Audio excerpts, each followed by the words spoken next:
shift po tayo sa regular housing loan. So this is the second mandate of Pag-ibig Fund. As I've said earlier po, so once you are a member of Pag-ibig, you are entitled to apply. You are to be qualified po to apply for housing loan sa Pag-ibig Fund. So how much you can avail? So up to 6 million po. So with the low interest rates and of course a borrower-friendly processing in terms of completion and completion of documents, okay? And where can you use or what can you buy with the Pag-ibig Housing Loan? So meron po tayong iba't ibang type or kinds of loan purposes when we avail this program. Number one is residential lot. Bibili ka ng lote, it should be residential. Okay? Paano natin malalaman? I know you are brokers, you are sales agents. So, one of the requirements na malalaman natin na residential ito is through the tax declaration. Of course, dapat updated ang bayad ng amilyar. Okay, so i-double check po natin the land title itself. If it's having a maximum of 1,000 square meters, bakit po kailangan hanggang pwede po kayong bumili ng property, lote po up to 1,000 square meters. Okay, just in case na more than 1,000 yung gusto nyong i-apply, we are after only at 1,000, yun po yung pwedeng ma-valuehan ng Pag-ibig Fund. So if the property is beyond 1,000, so hindi po namin makukuhanan ng value yung the rest or exceeding the 1,000 square meter. Hanggang dun lang po tayo sa 1,000. Yun po yung ine-evaluate or bina-valuehan po ng Pag-ibig Fund or ina-appraise. Okay? Pwede po tayong bumili ng lote na isa lang po o kaya naman ay magkadikit. Okay po?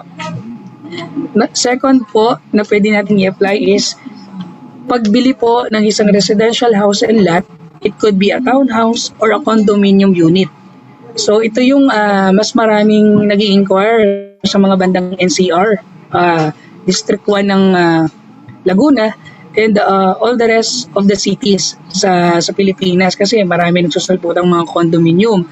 So pwede natin i-apply for Pag-ibig loan ito. It could be an old unit, a brand new, or currently mortgage with Pag-ibig Fund or yung mga acquired asset po ng Pag-ibig, pwede po ninyong i-apply as PRU or Purchase of Residential Unit. Yun po yung classification natin. If in case you are trying to get a condominium unit, double check po kung meron ding parking space kasi pwede na siyang i-apply for Pag-ibig loan. Okay po.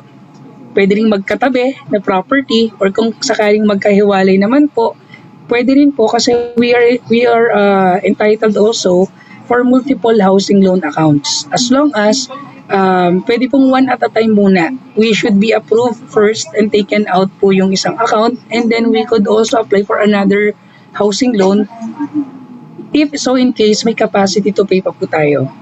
Okay, third kind is the construction of house.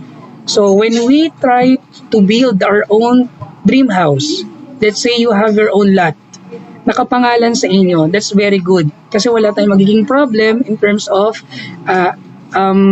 annotation ng title. Kasi sa uli, ikaw lang yung mag-aasikaso. Okay? So, kailangan po natin, number one lagi, i-double check kung bayad po ang amilyar. Lagi po yung sinisilip ng Pag-ibig Fund. If you are trying to apply this 2022, so might as well bayad ang 2021 and I hope ang 2022 updated na po tayo. Pwede naman po mag-monthly, quarterly, or semi-annual, or mas maganda nga po is yung whole year in advance na po natin. Okay? And improvement of house, pwede rin po tayo mag-apply. Let's say, you would want to have a major reconstruction or magdagdag ka ng room or kaya magkaroon ng second floor sa isang bungalow type na house po ninyo. So that's a major improvement sa inyong bahay. Pwede po ninyong i-apply for Pag-ibig loan. So ito pong construction of house and the improvement, pwede po tayo nitong mag-apply basta po meron tayong specification with bill of materials, tsaka po building plans. So, sino po yung dapat mag-provide nito? So, you should have an agreement or meron kayong kakontrata na engineer or architect that could provide you this specification with bill of materials and the building plans. Yung pong blueprint. So, one of the requirements, ipinapasa po yun lahat sa amin. Okay? And fifth, the refinancing of an existing housing loan.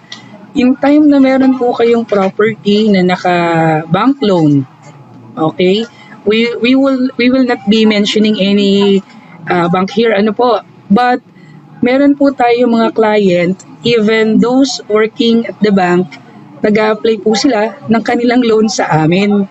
So, they try to transfer the loan as long as they're updated.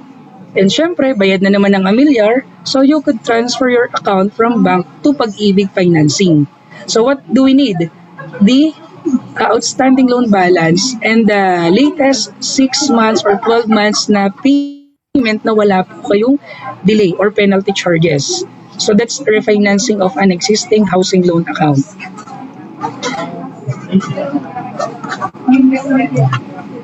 Okay, who may apply? So if a member of Pag-ibig Fund would want to apply, we will check, of course, the membership. You should have at least 24 monthly savings. So halimbawa, meron ka pong bagong employer po ngayon, dito sa pinagtatrabahuan mo, you just have, I think, one month ka pa lang talaga, no? Pero you believe na kaya mong magtuloy and eventually mag-housing loan ka. If you would want to apply na agad-agad, dapat bayaran nyo po in lump sum yung pong remaining 23 months na hindi pa po ninyo nabayaran. So, hindi naman po natin dapat antayin yung 2 years, then you should apply na.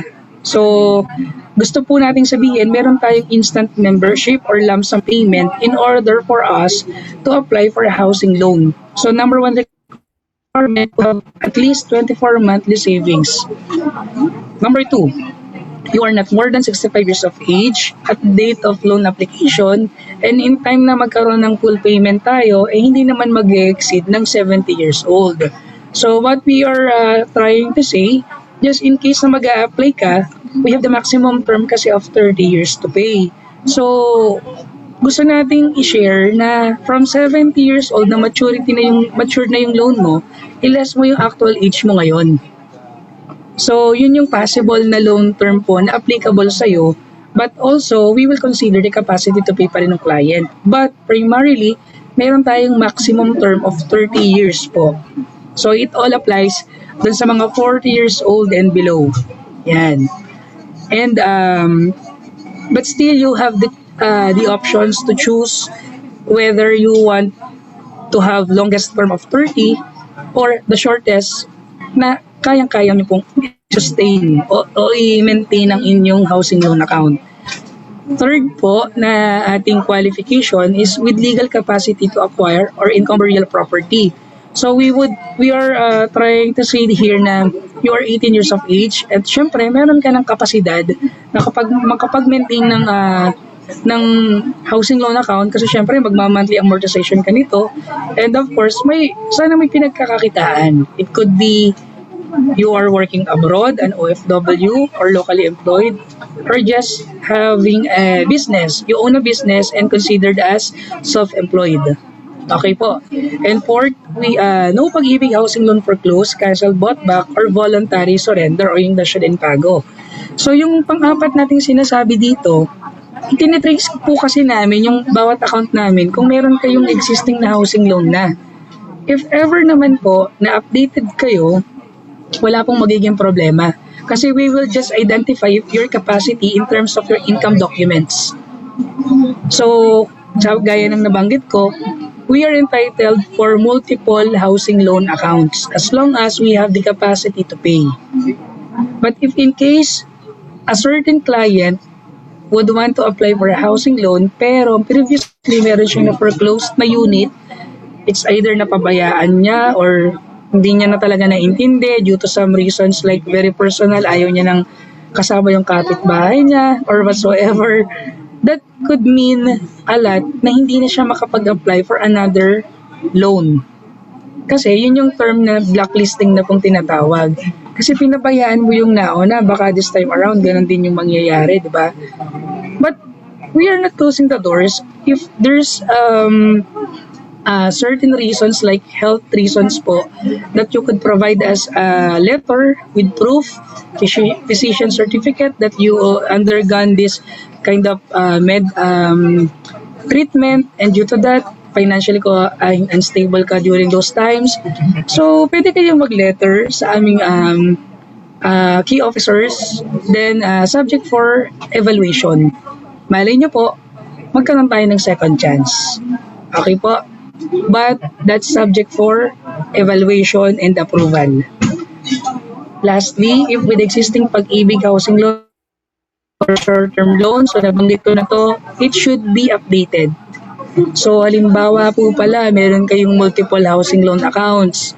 Reminder lang po ito sa mga currently having their amortization na makaligtaan po ninyong bayaran ng 1 month. Kayo po ay may matatanggap na text o tawag mula sa law firm na sila po yung magbibigay sa inyo ng reminder of what you should pay, yung inyong mga liabilities with Pag-ibig Fund. If so, in case na makalimutan mo ng matagal, mapoforeclose ang unit, hindi ka na makakapag-avail ng housing loan kasi mabablacklist ka. But that's for housing. If in case meron kang short-term loan o yung multi-purpose loan, pwede ka pa rin pong mag-update. So kung halimbawa, nag-loan ka before through your employer, and then lumipat ka na sa ibang company, and then napabayaan mo yung multi-purpose loan mo sa dati mong company, hindi mo na na-update o nadala sa second employer po ninyo, kailangan mo lang pong mag-visit ng Pag-ibig para ma-double check kung magkano yung outstanding balance, and you can pay it to update or for full payment na po. Anytime you're ready. Okay, para in time na mag-housing loan ka, wala tayong magiging problema sa record po ninyo. Okay, this next slide po, the benefits of having a housing loan. Ayan, in terms of the factors affecting the approval of our housing loan po. So, ito po yung kailangan nating maintindihan. 3 factors lang po ito. So, tatandaan whichever is the lowest. Number 1, the actual need. Ano po yung amount na kailangan mo para mabayaran mo yung seller? It could be the selling price. So, familiar tayo dyan. TCP, ano pa bang... Tapos, after that, di ba, meron tayong mga down payment. So, whatever the amount na remaining or outstanding dun sa unit na gustuhin natin, yun po yung ating i-apply for housing loan sa Pag-ibig Fund. Kung halimbawa, magpapa-refinance po tayo, the outstanding loan balance coming from the bank. Official po ito dapat. And then, thirdly, house construction and home improvement, the total construction cost. Kaya po hinihingi namin sa inyo yung specification with bill of materials kasi it's already there. Ang architect, engineer na kausap natin, sila po yung bahala na bigay ng figure, pinasa magkano po yung dapat natin magastos sa pagpapagawa ng bahay po natin. Okay, second factor po is your capacity to pay. So if we are under private sector po, locally employed, or you are an OFW, or still you are owning a business or self-employed, titingnan po natin yung ating GMI o yung gross monthly income. So yung 35% po nito, yun po yung possible or potential nating ma-utilize for our payments sa amortization. So, kayang-kaya po natin i-compute ito. If you're earning 10,000 monthly, 35% of that, that's 3,500. Yan yung possible na magkaroon, maging basis mo ng capacity to pay. Okay po? And mas maganda kung marami ka pang income sources. O, di ba? So, pwede kang mag-total niyan and malaman natin, mas malaki yung pwede mong i-loan sa Pag-ibig. Ang cap po natin is up to 6 million pesos. Pangatlong factor po is loan to appraisal value ratio. Ito na po yung tungkol sa unit na atin pong ina-apply. So, So we are very familiar with the economic housing limit. So bilang tayo ay mga brokers and salesperson, ang economic po natin is up to 95% ang ibinibigay na loan value ni Pag-ibig Fund, and over the economic housing limit. As of now po kasi ang alam natin 1.7 yata ang nasa economic, tama po ba? So if we are more than 1.7 up to 6 million na desired loan amount, that's 90% po depending on the appraisal value po ng Pag-ibig Fund. Yun po yung pwedeng mai-grant sa inyo. So, babalikan po natin. The factors affecting the approval of your loan is the actual need, capacity to pay, and loan to appraisal value ratio. And please take note, whichever is the lowest, yun po yung pwedeng ma-approve sa inyo ng Pag-ibig Fund. Okay, we go now to interest rates na we are using right now. We have declared effective January 1, 2022, these interest rates with fixing period po. So what do we mean about fixing period? So we are just saying na kung 3-year fixing period ang kukunin po natin, utilize ang Pag-ibig Fund sa inyong entire loan yung 6.375. Okay? Good for 3 years po yun. Right after, pwede po siyang magkaroon ng recomputation whichever is applicable during that time na matapos ang 3-year fixing po ninyo. Should have Pag-ibig Fund adjusted the interest rate na maging 7% daw yung 6.375. If you were just approved just now, year 2022, at by 2023 po, nagkaroon nga ng adjustment na maging 7% daw ang 6.3, kayo po ba ay affected dito? Hindi po. Kasi bakit? Ang ating pong guidelines is utilizing the 3-year fixing period of 6.375. Good na po yun sa 3 years. Okay po. So, if ever po matapos ang 3 years ninyo at kung applicable yung 7% or yun yung existing rate po natin, it's possible na doon po kayo ulit magkaroon ng recomputation. Okay po. Using the new interest rate o yung prevailing rate po ng Pag-ibig Fund.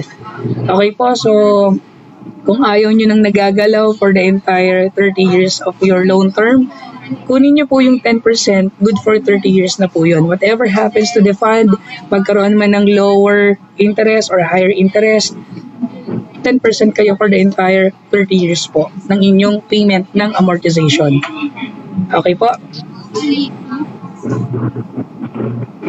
Okay, this is an illustration po on how much can you borrow based on your income and how would be your monthly amortization. So, the loan entitlement, for example, is 1.250. So, what we need from you is an income a month up to 21 to 22,000 pesos. And the possible amortization po, an estimated amount is 7,600 po. Hindi pa po kasama ang insurances natin. Later po, discuss ko sa inyo tungkol dun sa insurances. But if we would want to avail of 5 million, so dun tayo sa third to the last row. Okay, 87,000 po ang magiging income requirement natin, and once we are approved, about 31,000 po yung magiging monthly amortization natin, good for 30 years po. Okay? If so in case na ang pinili po pala natin ay 6.250 na 3-year fixing period, ito po yung sample computation lang po natin. Ano po, it may vary po depending on the current or prevailing interest rate na meron ng Pag-ibig Fund. So, yan po. Anyway, meron naman po tayong calculator na available sa ating official website. So you could check on the income requirement, the possible interest rate na pwedeng magamit ninyo, and the amortization and the loan term po. Okay, yung mga slides po na pag-usapan natin, up to 6 million amount of loan is the end user home financing. Ibig sabihin po, medyo papunta po sa economic to high-end na po yung ating property. But if you would want to have at least affordable housing loan po sa Pag-ibig Fund, pwede po tayo up to 750,000 pesos. The good news is, Pag-ibig Fund has the subsidized interest rates. Sobrang mura po ng ating interest rates. Ika nga nung iba namin nakausap before, para kang nangutang daw sa mga Indian. So, with due respect sa mga Indians nating mga kasama, if ever meron. But the point is, sobrang baba ng ating pong interest rate for the Affordable Housing Loan Program. Yan, ang binibigay po ng Pag-ibig is up to 3% lamang per annum. So, if you would want to have at 580 loan entitlement, of course, ang magiging amortization natin is more or less nasa 2.4 lang po, or less than 3,000 pesos. So, this loan entitlement of 580, of course, dun sa mga minimum wage earners. So, if you're earning 12,000 here in Laguna, in Batangas, in Rizal, or basta yung mga nasa south, nasa region. Okay, nasa region ko. So, kapag hindi lalagpas sa 12,000 ng monthly income mo, you are entitled to 3% per annum. If ang i-avail nyo po is up to 580,000 pesos. Okay po? So maraming nag-o-offer niyan. I think you are very familiar with those subdivision selling this kind of units. There are some quadruplex, duplex. Minsan may mga townhouse na ganyan ng amount. Meron ding mga row houses. So it's up to you to choose. And if the amount is up to 580, then your income is up to 12,000, you're entitled and possible na magkaroon ka ng interest rate ng 3% po. If you are earning in regions, kasi some of our sellers might be having been employed na po, currently employed po sa Manila. So, if you are earning 14,000 pesos po per month, then you can also have the 3% per annum na interest rate. So, pansinin niyo po yung pagkakaiba ng required income po natin kapag tayo po ay nagtatrabaho sa region at saka po sa NCR. So, yun po. May mga limit po, may mga bracket po tayong binibigay diin. Kasi po, this Affordable Housing Loan Program is for our minimum wage earners. Subsidized interest rate po tayo. Okay po. This is actually one of the corporate social responsibility ng Pag-ibig Fund. That's a CSR ng Pag-ibig to give the lowest interest rate ng 3% po. Okay, dun po sa mga computation na binigay ko sa inyo kanina, so for end user home financing, tandaan natin, ito sample lang po, wala pong insurances, and also para naman po sa atin pong affordable housing loan program, wala pa rin pong interest, wala pong insurances ito. Ito po yung kasabay na binabayaran natin sa ating housing loan amortization sa Pag-ibig. So we have the MRI or yung sa insurance for the life ng ating pong client. So bilang member at housing loan borrower, once you got approval sa Pag-ibig Fund, you are totally insured. Take note, iba po ito dun sa mga insurances na kilala po natin na nag-o-offer sa atin ng life insurances. Ano po? Ito po ay attached sa atin pong housing loan at baka po kasi may magtanong mamaya, Sir, pwede ba akong makakuha ng copy ng insurance policy ko? Ito po ay naka-attach sa atin pong housing loan. So, up until tayo po ay nagbabayad at hindi pa po fully paid ang ating housing loan, we are paying monthly insurances for our life and also for our property. So for our life, in every 1,000 pesos, there is only 23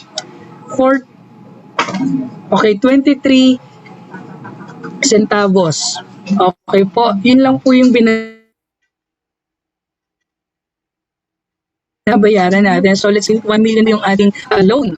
So that is 230 pesos per month. Insured ka na.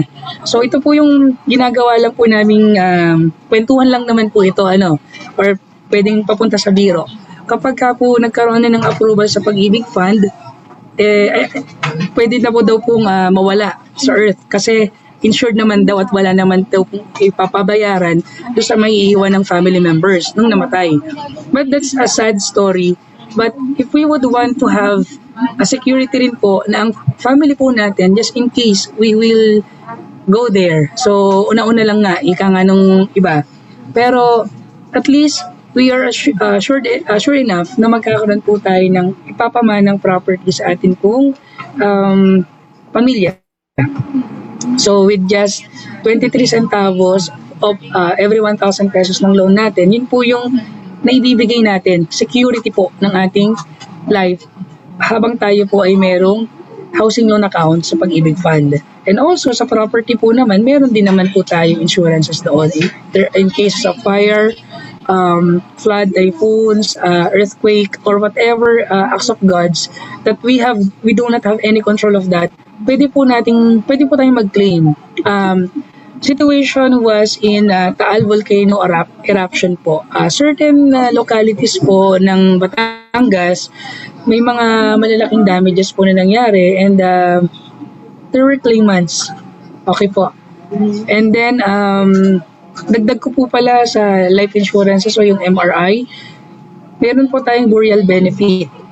And then may work expenses of 4,000, that's more or less 30,000 po na pwede po tayo makapag-claim. Yung family po nung naiwan, yun po yung po pwedeng mag-claim neto. And also yung savings na meron tayo, kung meron tayong MP2 or Pag-ibig One savings, all of that, yan po ay makukuha ng beneficiary po ninyo. Okay po. Hindi lang din po sa pagkamatay ng kliyenteng may housing loan, nagtitake effect ang insurances. If we have this total permanent disability, so if you have this kind of naputulan ka ng paa accidentally, mayroon kang na nabangga ka, and then due to that, you are unable to work na, you are unfit to work because of your illness, may terminal illnesses po tayo. So meron tayong mga benefits having this updated payment of monthly amortization kasi insured po tayo because of that MRI insurances. Okay po? Okay, now we go to the loan requirements ng Pag-ibig Fund. Easiest lang po ito, and it makes siguro po komplikado lang din sa iba because of some requirements depending po sa pinagkakakitaan nila or yung membership status sa Pag-ibig Fund. Kasi nga po, nabanggit ko kanina, we have the OFW, the self-employed, and the locally employed members. So, depending on that, doon tayo nagkakaroon ng problem. But, I am sure enough, these 7 requirements po, accordingly dun sa ating checklist, napakadali lang po nito i-comply. One of which is the filling out of the HLAF or yung housing loan application form with recent ID. Ito po yung nakakatawa na rin kasi yung iba po nating client nalilimutang mag-attach ng recent ID photo. Minsan po kumuha pa sa lumang picture or photo album. Sana po yung recent na at huwag mong pababayaan na idikit. Minsan po ay ni-stapler. So sana po maging maayos ang pag-a-apply natin dito pa lang po sa application form. Secondly, we have the proof of income, the COEC o Certificate of Employment and Compensation with latest certified 1-month payslip. Importante po yan. Lalo na po yung nagtatrabaho sa mga industrial parks. So we would mean na magkaroon po tayo ng CEC. And please take note, hindi po kailangan ipanotaryo ang COEC o ang CEC. What we need is an updated kind of your CEC issued by your company or HR or the finance group or payroll department, whoever is authorized. Please make sure po na, syempre, empleyado pa rin kayo ng company na yan. So, kilala nyo rin naman yung dapat na pumirma doon, of course. So, make sure lang po that once we have this CI, credit investigation with your HR or your company, ay talaga pong sumasagot sila. Kasi yan po yung nagiging cause of delay ng ating pong applicant. That you completed all the documents yet. Once we have the verification of your employment, hindi po sumasagot ang HR. So double check that. Thirdly, you must submit one valid ID, a photocopy of the principal borrower, and if you have the spouse, make sure na meron din po. And please, yung photocopy na to, lagyan niyo po ng 3 specimen signatures. At mas maganda nga, if I would suggest, lagyan niyo po ng updated contact number. Kasi may mga pagkakataon po na inactive na po pala yung nailagay sa HLAF o yung housing loan application. And of course, kung may co-borrower po kayo at kung mayroon din siyang asawa, importante po na nakasubmit din po yan sa amin. And if ever na meron kayong mga binili nyo po ang property sa private individual, he or she should have a photocopy of his or her ID rin po and the spouse. Okay? And of course, kung nagbenta naman po ay ang developer, so it should have a developer's authorized representative. And if in case may attorney in fact kayo na binigyan ng authority to transact with Pag-ibig Fund, make sure na may valid ID rin po sila. And of course, yung contact number po and email address. Please take note of that. Yan po kami minsan nahihirapan sa pag-contact ng attorney in fact. Minsan kung bivisit sa Pag-ibig, pababayaan na sa application, then nagpa-follow up, but quick tatawag sa telepono na busy, pero pag siya ang tinawagan, hindi rin po makasagot kasi iba na po pala ang number. So, double check that. Fourth requirement po is transfer of certificate of title or the TCT. It should be the latest title. And we do not require now a certified true copy. So, the latest photocopy alone could do. Okay po, double check nyo po yun. So, saan po ba pwedeng kumuha ng copy nito? It could be from the seller, from you alone. Kasi kung kayo na po ang may-ari ng property, photocopy nyo lang po. Do not submit yet the original copy of the title unless hiningi na po ng taga-Pag-ibig Fund. At yan naman po ay dapat i-receive ng Pag-ibig Fund with transmittal na ginawa po ninyo para po as a proof na talagang merong in-endorse sa amin na titulo ng inyong lupa. And kung sakali nang i-apply pong loan is condominium unit, you should have a certificate, condominium certificate of title o CCT. So again, it could be a photocopy. Okay po. Number 5, updated tax declaration for your house and lot. So tax receipt is very important also. Photocopy of that is pwedeng-pwede na po. But once you would want to submit, make sure na intact din po yung mga original copies. Just in time na hingiin po for authentication, madali po nating mai-provide. And number 6, vicinity map, sketch map of the property. So, hindi naman po namin dinidiscourage ang Google Map, pero may pagkakataon po kasi na naliligaw po tayo in terms of our appraiser. May mga inspector po tayo from Pag-ibig Fund na naliligaw po talaga kung saan yung property ninyo hindi po makita. So, we suggest if you can draw simple landmarks lang po could do para po ma-locate po agad-agad kung saan po yung property po ninyo. So, double check that. And pang-pito po, it depends on the loan purpose. So, ulitin natin, meron tayong 5 purposes. So, number 1 is purchase of residential lot or purchase of residential unit o yung house and lot or condominium unit. So, ito po ay pang-pitong requirement. Kailangan po may kasunduan kayo ng seller. It could be a contract to sell. I think meron po tayong pwedeng mapagawa nito sa mga law firm, and even through the usage of internet, we can Google such template. Basta po importante, naka-indicate po yung seller's name, location of the property, technical description as much as possible, and then the agreed loan value and possibly yun pong mga down payments and the remaining or outstanding amount para po yun ang pagbabasehan ng Pag-ibig of what amount or loan value po ang inyong gustong i-apply sa Pag-ibig Fund. Take note, kailangan po attachment ng valid ID ng buyer tsaka po seller. Inulit ko lang po yung requirement dito. Ito po, yung number 3. Okay po? Kasi minsan nakakalimutan po talaga yan. And kompletuhin po natin with the witnesses. It should be 2 witnesses. Okay po? And kung may asawa, may marital consent po. Dapat. Lagi. Okay? Kung house construction naman po or home improvement, ito po yung kailangan natin. Building plans, specification with bill of materials, duly signed by the licensed civil engineer or architect. So, pang ilang beses ko na pong nabanggit ito, napaka-importante po talaga ng blueprint na tinatawag. Yun po ay kasama sa isinasubmit po sa Pag-ibig Fund para po maging legit na talaga pong ang property ay gustong pagawaan ng bahay. At syempre, binavalidate po yan ng taga-Pag-ibig. One of our employees will go to your property to check the land, the vicinity po ng inyo pong property. And lastly, refinancing of an existing housing loan.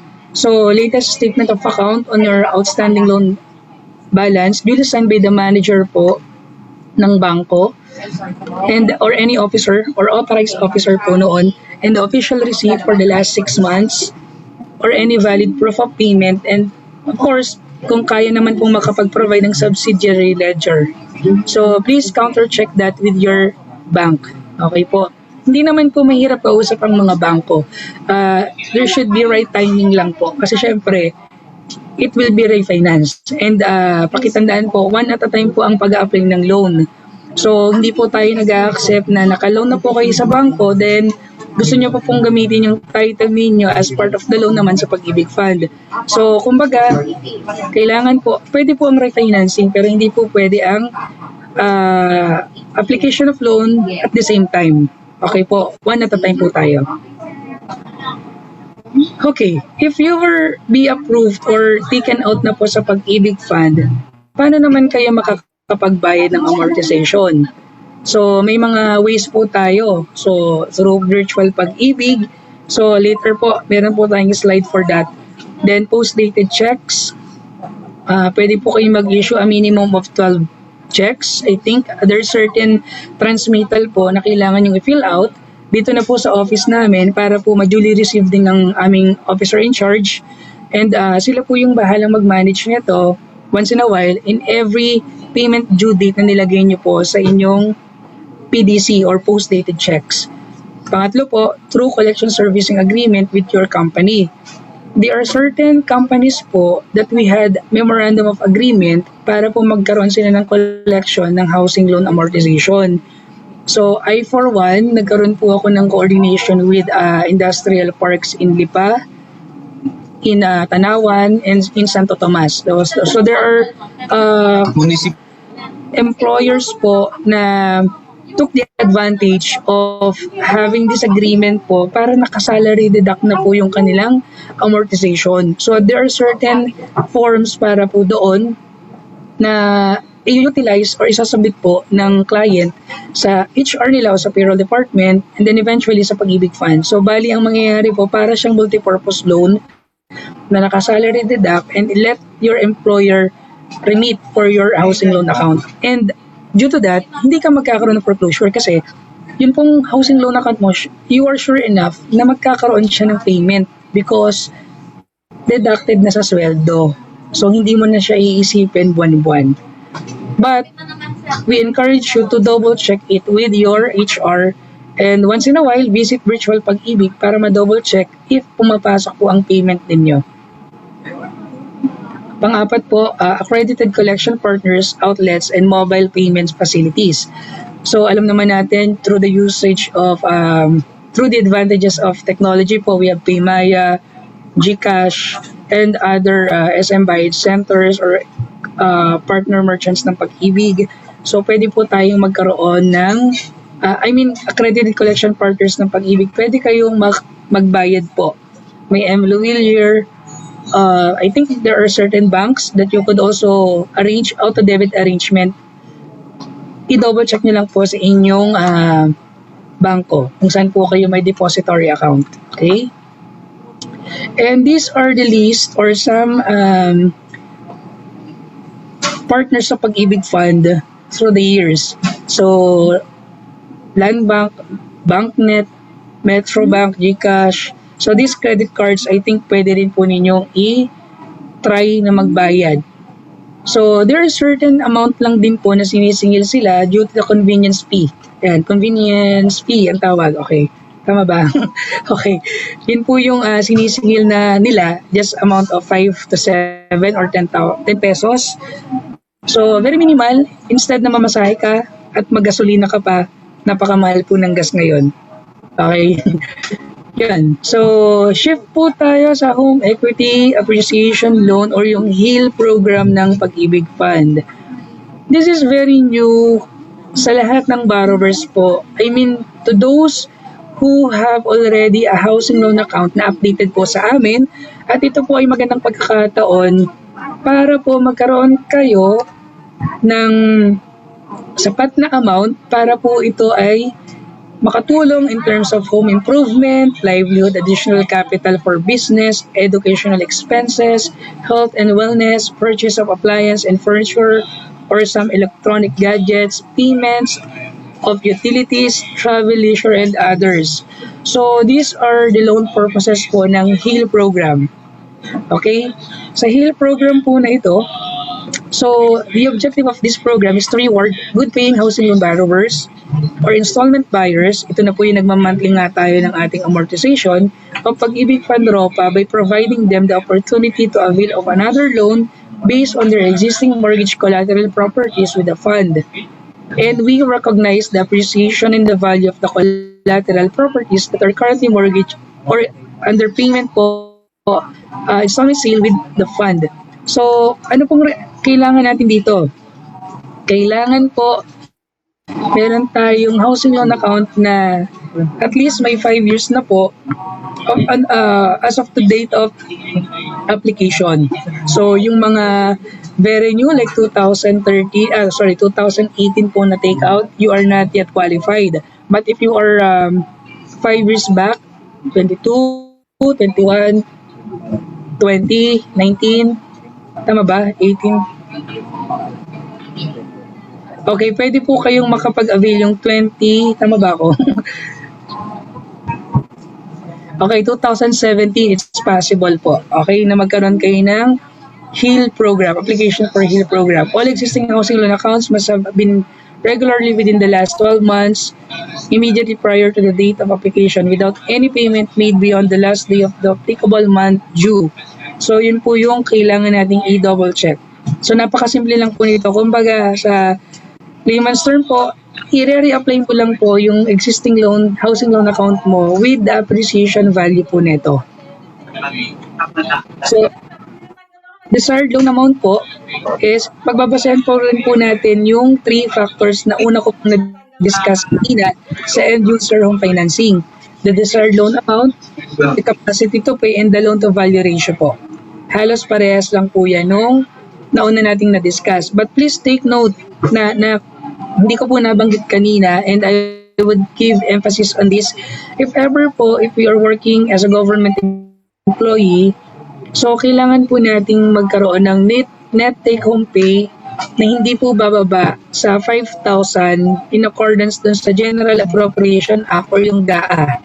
So importante po yan. All the deductions po na meron kayo, dapat po not less than 5,000 ang matitira sa inyo if you would want to apply for any type of loan sa Pag-ibig Fund. Mapa multipurpose loan, calamity, housing loan, or ito pong HEAL program ng Pag-ibig. Okay po? Okay, on this slide naman po, we are giving emphasis naman sa virtual Pag-ibig. So, lahat po tayo ini-encourage na magkaroon ng Pag-ibig, ng access po sa virtual Pag-ibig. So, you should register. Kailangan lang po nating i-double check kung meron kayong permanent Pag-ibig number na po. And then, you could verify that through Pag-ibig office din po or through your employer. And then, punta kayo sa aming website, www.pagibigfund.gov.ph, and then you just click be a member if you don't have any membership pa sa Pag-ibig. But if meron na po, you could create an account na po sa amin for you to be able to view your records in terms of your savings, yung mandatory savings or yung modified Pag-ibig 2 or MP2, at saka po yung mga housing loan accounts na meron po kayo. So, yun po ay makikita nyo anytime, anywhere po, as long as you have the internet connections. And double check also our website. There are certain benefits and programs. May mga frequently asked questions po tayong naandoon. The checklist of requirements, the templates, the forms, and the home loan calculator, and all others. Even our acquired asset po, meron po tayong listahan na available for everyone. So, kailangan lang po natin i-visit ang ating pong very friendly na website, www.pagibigfund.gov.ph. And from this point, okay po, it's been 1 hour and 20 minutes, Ma'am Janet. And sino pa po bang okay na po tayo sa presentation? Is there any okay po ba tayo? Marami po ba tayong natutunan? Thank you so much, Sir Ron. Pwede ba nating palakpakan or pusuan muna si Sir Ron bago tayo mag-Q&A portion or ang tinatawag nating open forum? Ayan. Sir, ang dami nilang questions sa ating chat box. Ayan, palakpakan po muna natin, Sir Ron. Magtubig ka muna, Sir Ron. Ayan, thank you so much, Sir. Ako ang dami ko natutunan. Parang gusto ko yung MP2, ganyan. So, dami rin nagsasabi, ang taas nga po ng dividend, lalo na nung 2017. And of course, ngayong year din po. Ayan. So, thank you, Sir Ron. Yan. Sir Ron, nandyan ka po ba? Or nag-water break? Yan. So, wait muna natin. Ang first question na nakita ko po dito is from Sir Chief. S.T. Omer. Tama po ba sa kanyang comment? Yan. Okay, sir. Nakapag-water break. Ma'am, ano po? Yes, ma'am. Paano po ba ang ating arrangement sa question and answer po? Kayo po ba ang magbabasa, ma'am? And then I will try my very best para po masagot sila. Sige po, sir. Or pwede po silang i-unmute para sila rin yung baka may follow-up question kapag nasagot mo yung question nila sa chat box. Opo. Alright. So, okay po. Sige po. Sige, sir. Ayan. So, first question po is from, hindi po pala kay Sir Delmar Merin. Kuya Delmar, ayan, nandyan ka po ba para mas clear? Ikaw na lang po ang magsabi. Kuya Delmar, mukhang wala po. Pero ang question niya, sir, baka may iba pang magtanong nito. Tanong na natin, paano po kaya pag pinasalo yung unang bahay na nakuha, tapos gusto ulit kumuha ng housing loan? Pwede pa kaya po mag-avail? Okay, karaniwang question po talaga ito, yung mga pagsala po ng property. So, meron po tayong tinatawag na bilihan ng rights. Okay, usually kasi yan yung ine-execute po ng seller at saka po ng buyer or the second owner.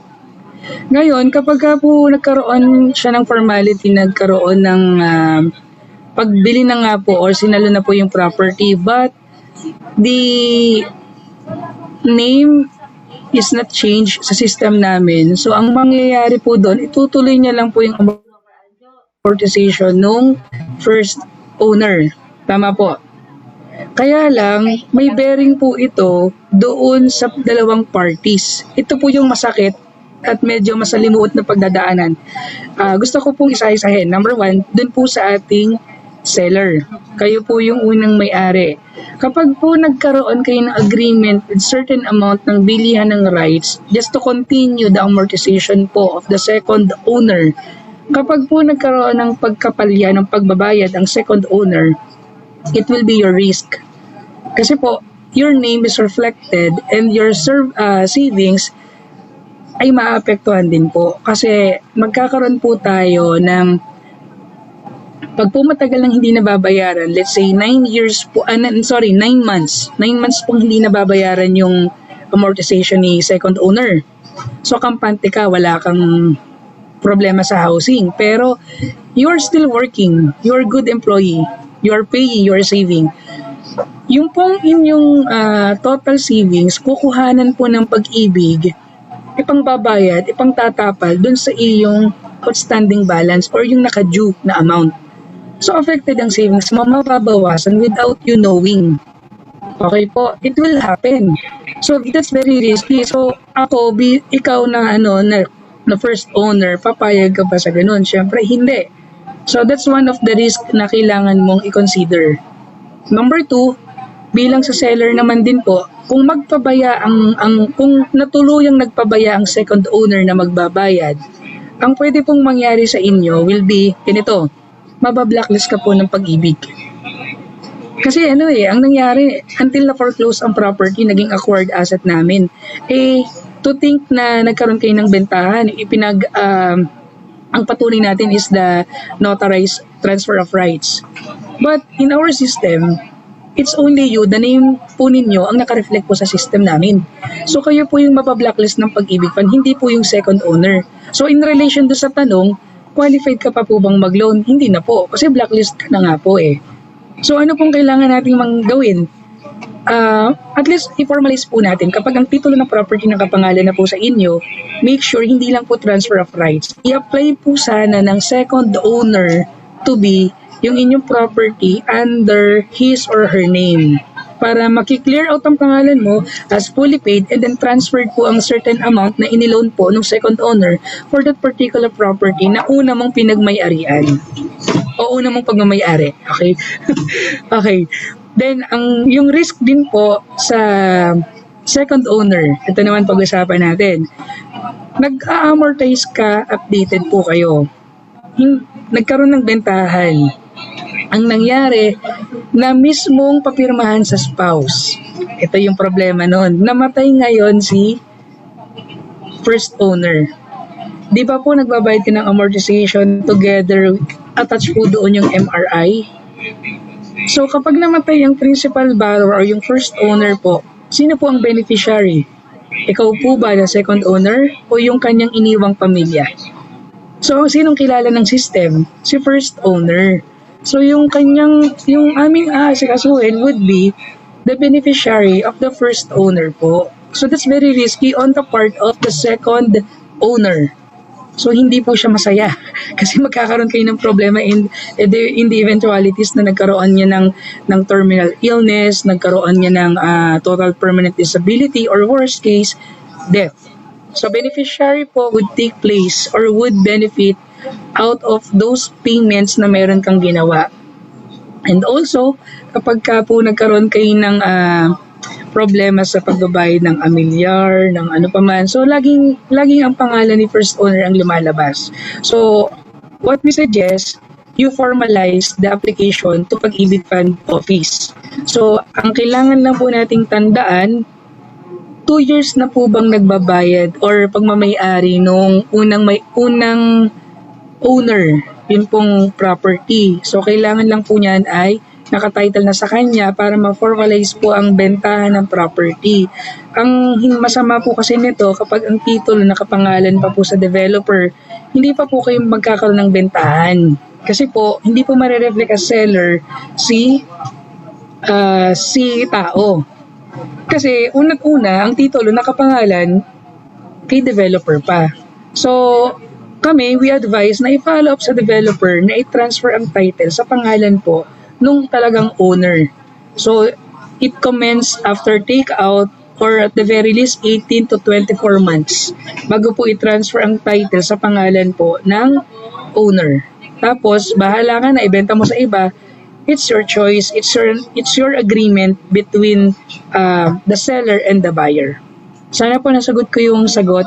Medyo mahaba po yung explanation kasi sobrang halaga po kasi na mapag-usapan yung risk na pwede pong mangyari sa seller at saka po sa buyer. Tama po. Next question po, ma'am. Yeah. May follow-up question pa po ba, Kuya Delmar? Kuya Delmar? Hindi po. Baka nag-CR po. Yeah. Next question po. Net sales price po lagi ang basis, tama? Regarding po ito sa loan, housing loan po. Kung net selling price daw po ba ang basis, sir? Okay. Kung net selling price. Okay. If we are speaking of developer's account, meron tayong total selling price. Yes, ma'am, the loan value po ay will reflect the total, the net out of the payment ng equity. Okay po. Kasi ma'am, di ba dun sa sample computation usually ng mga developers natin, they illustrate the total selling price, let's say 1 million.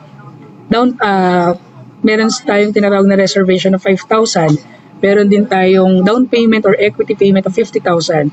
So that's 55,000 in total. So the 945 po, the net of that, yun po yung i-apply sa Pag-ibig Fund. At kung yun po ang basehan na na-appraise na ang value ng property po at 945 po talaga, yun po yung kailangan isupply naman ng capacity to pay ni client. From his or her COEC or yung kontrata po abroad, so double check po natin yun. So net po ang kinukuha natin. Unless hindi po naka-illustrate nga pala, kung nagkaroon ng bentahan po between the private individuals, yan, seller and buyer, hindi po dineclare na may nagkaroon ng down payment. So it's alright. Kung anong nakasulat sa contract to sell po ninyo or similar agreement, yun po yung magmamatter sa amin. Kung na-reflect nyo po na merong down payment, the net of that, yun po yung aming pagbabasehan ng evaluation. The desired down amount is the net of amount nun pong inyong pagkakabili sa property. Ayun. Okay, sir. Thank you po.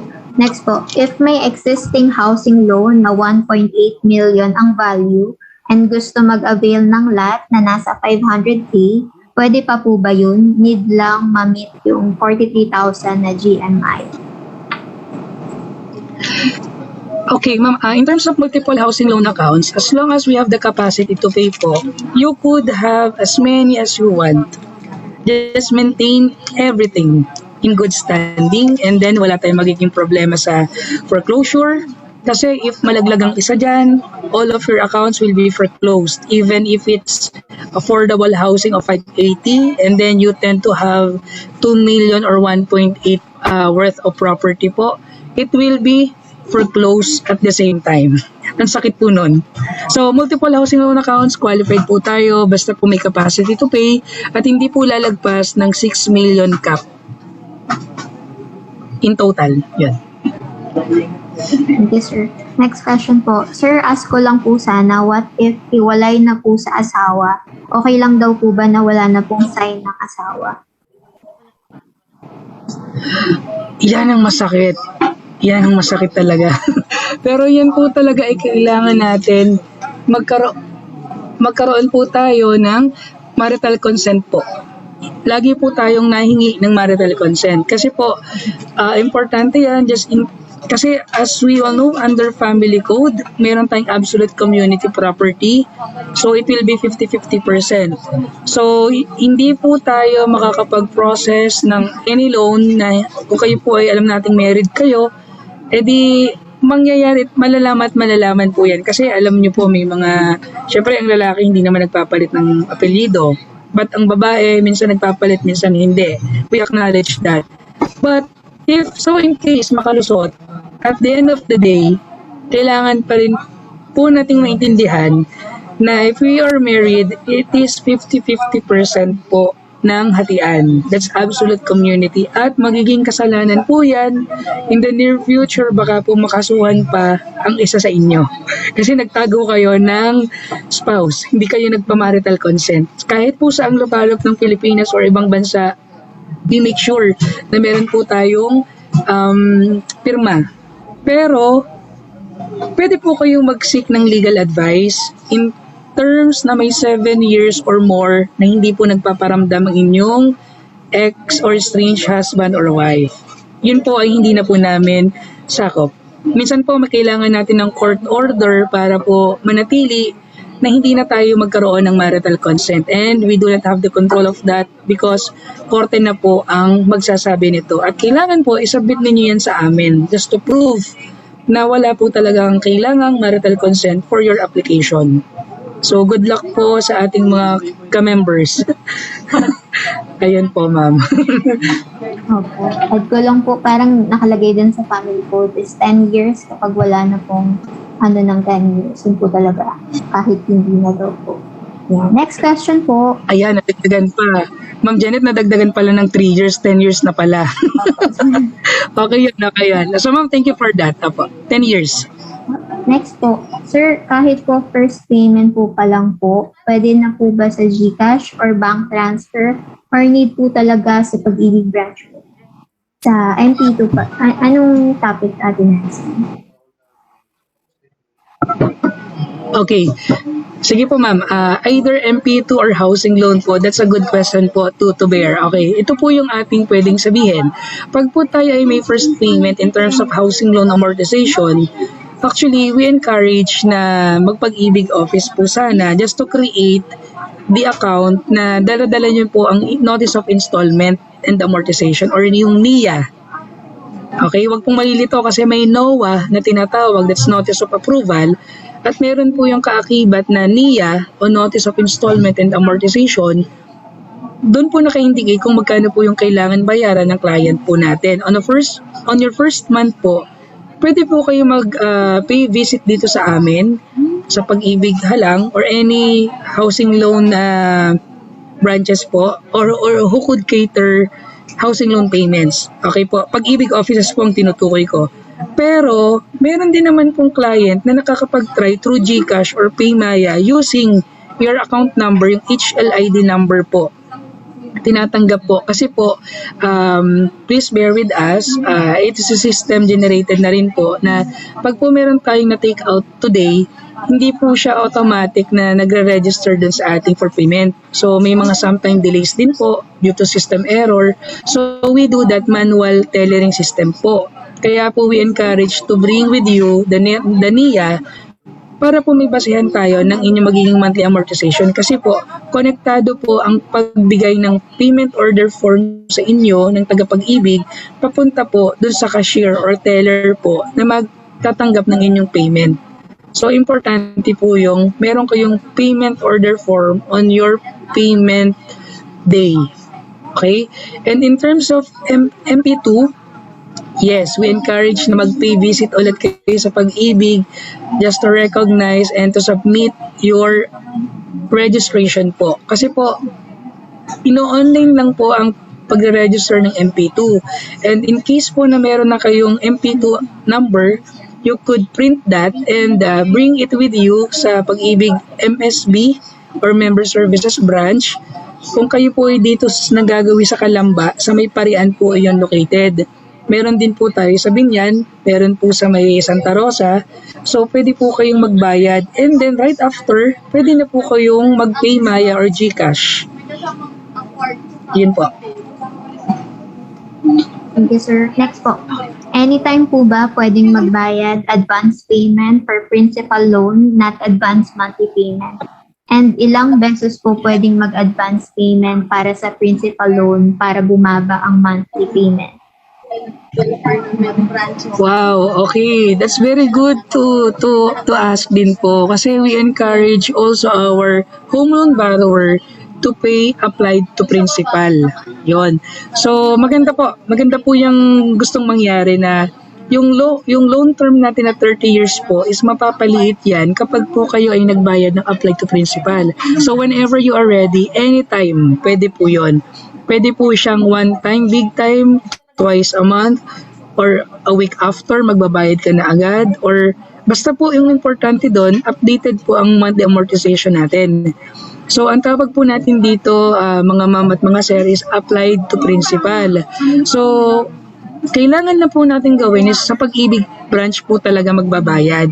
Huwag po kayong magbabayad ng, let's say, 50,000 intended for outstanding balance. Pag ginawa nyo po kasi na nagbayad kayo through GCash or Paymaya or even sa bayad centers, ang mangyayari po sa 50,000 nyo, i-divide lang po siya sa kung ilang buwan aabutin for your monthly amortization.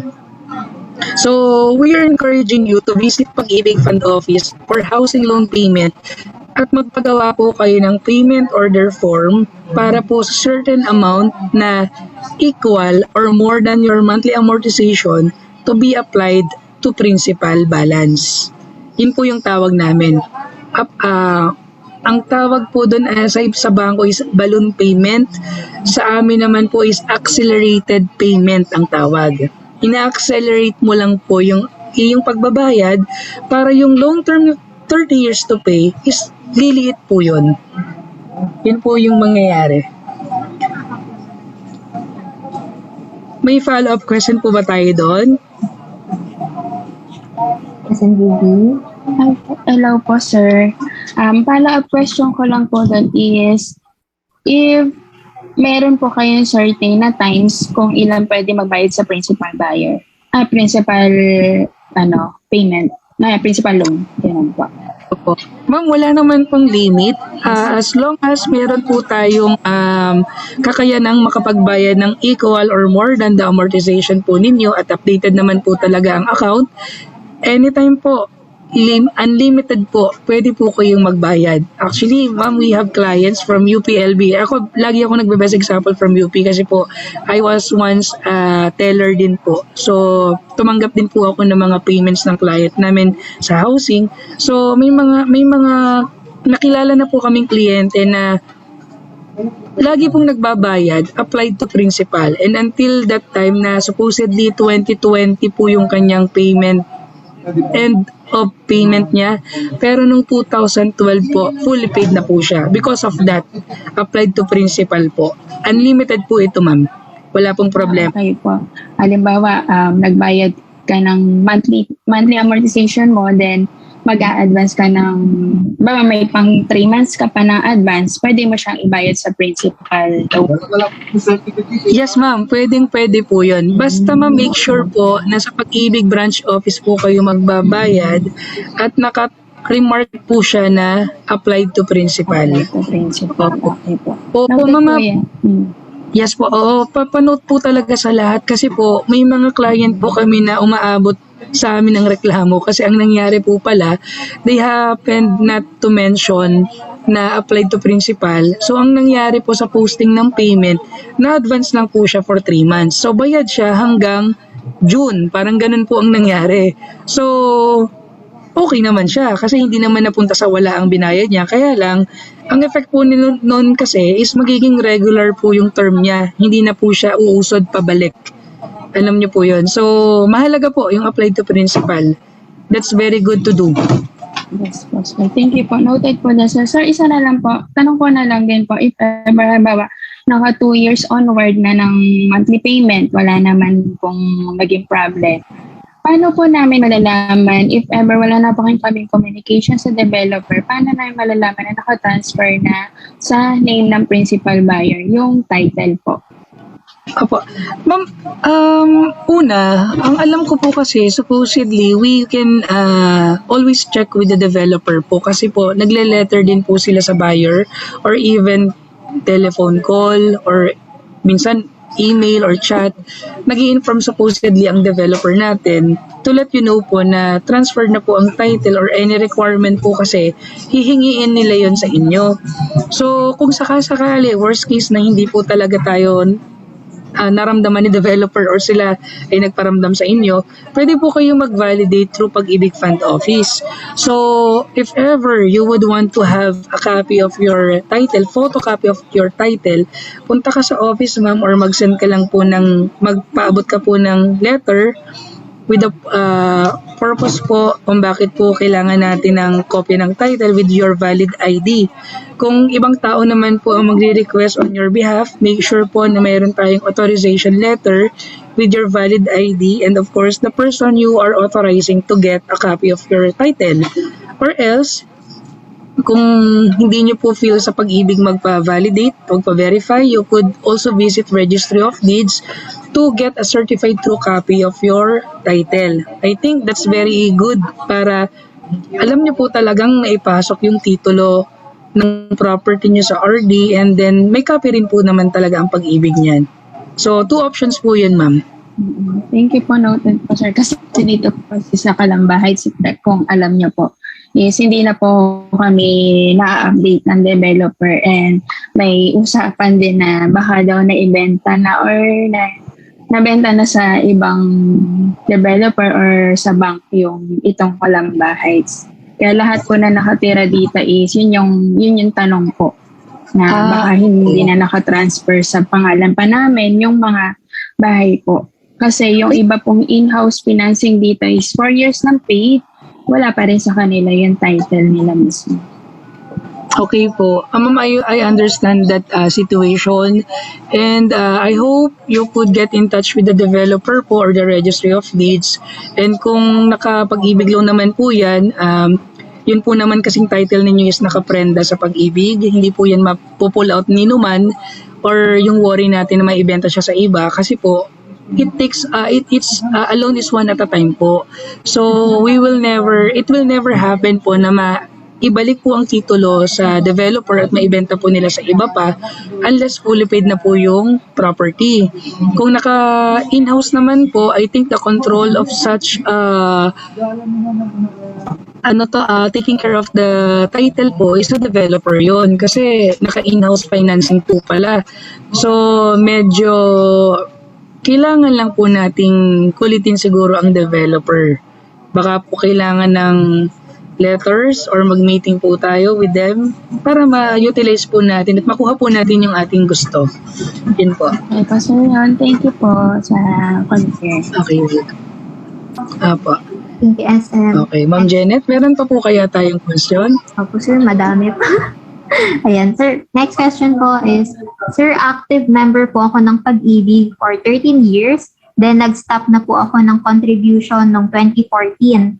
Pwede ko pa po bang i-transfer sa MP2 yung contribution ko for 13 years or need ko po muna ulit maging active member?